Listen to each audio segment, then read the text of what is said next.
Hello, everyone. With the end of 2021 drawing near, I wanted to pause and take a moment to share a holiday message with you. As some of you may know, I come from a multiracial family. My father was African American, and my mother's from Spain. So as you can imagine, with a large family of different ethnicities and cultures, we were never shy of holiday traditions, especially around Thanksgiving. What always seemed to bring us together the most was our shared love for music, for food, for storytelling. And I remember distinctly sitting around the table with my family, my grandparents, my aunts, my uncles, my cousins, as we shared stories and reflected on our favorite moments that occurred throughout the year. And it's amazing the power of storytelling, how it brings people together and shines a light on the little moments in life that make us who we are and remind us of what's most important.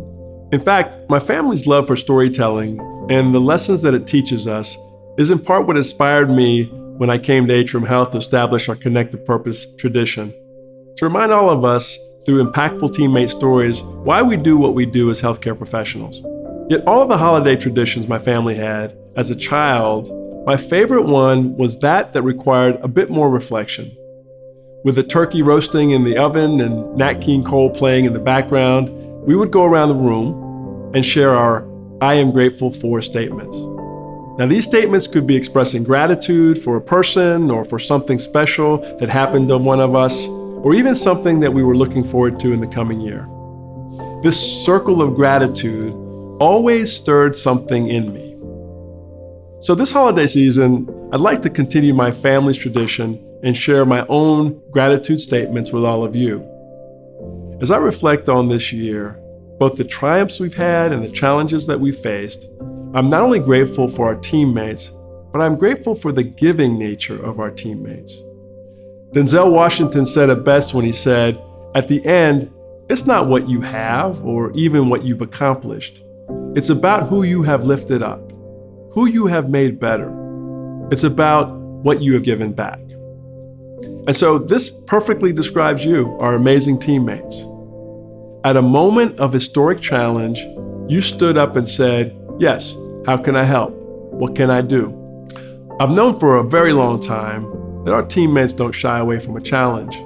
But then the challenge of a lifetime came along with COVID-19, and without hesitation, you faced it. You met it.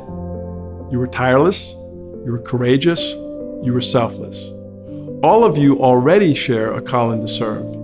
But when more was asked of you than ever before, your commitment to service, to giving back, rose to a whole new level and went above and beyond. You said yes again and again and again. You lifted up our most vulnerable communities when they needed it most. They needed care, and you were there, armed with purpose, with strength, determination, and resilience. They still need care, and you continue to fight for them through long hours, hard shifts, and sleepless nights. You never stopped. You still haven't stopped. Even when exhausted, you continue to raise your hand to help your fellow teammates, our patients, and community.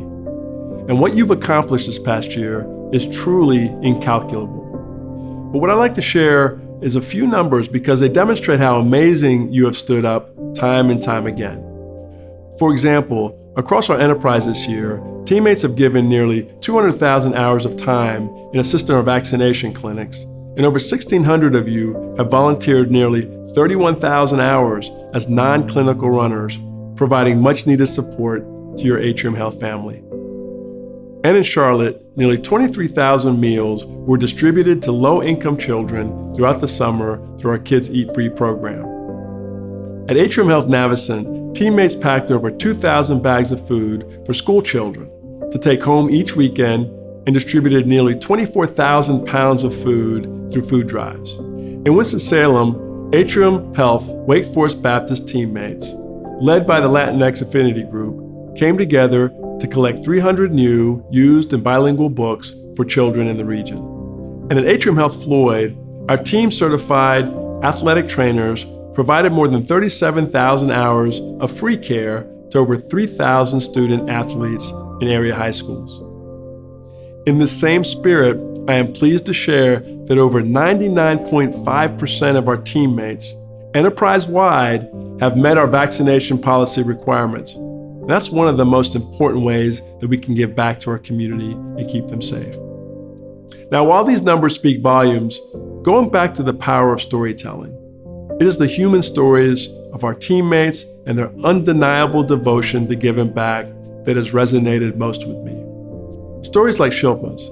Now, Shilpa is a registered nurse and a healthcare interpreter for Atrium. And less than a year after moving to the United States, she tragically lost her husband to a stroke. She recalled how the nurse at her husband's bedside had brought her peace during an unimaginable painful time just by sitting silently with her and holding her hand in comfort. The experience inspired her to become a nurse and ultimately a frontline worker during the pandemic at one of our mobile testing sites. One day, Shilpa approached a car in line at the drive-through testing site, and in the car was a family of 4 from India who had been exposed to COVID-19. The family's grandmother was in our ICU fighting COVID. However, the grandfather was in the car and rolled down his window to say to Shilpa, "Daughter, I commend you for what you are doing for the community. I am so proud of you, and I feel blessed to have known you." In that moment, Shilpa knew that she was exactly where she needed to be. In her own words, "I knew this was where I belonged, to help people. Serving the underserved is the most gratifying part of my job." And Shilpa's story is just one of many I hear daily while rounding in our facilities through the thousands of patient emails, letters, and notes that I receive, commending our teammates for not only how they provide care, but how they give back to others when no one is watching. Ralph Waldo Emerson once said, "To know even one life has breathed easier because you have lived, that is to have truly succeeded." And I know because of your sacrifice and dedication, the lives of many have breathed easier over this past year. Your service, your givingness as healthcare professionals, and simply as human beings is remarkable. And for that, no words can describe the overwhelming sense of gratitude that I have for each and every one of you. Thank you for giving back in more ways than one to care for our most vulnerable. Thank you for leading the fight to overcome the obstacles we have faced as a field. And thank you for continuing your work in making tomorrow better for generations to come. And it is because of you that we're able to live out our mission to improve health, to elevate hope, and to advance healing for all.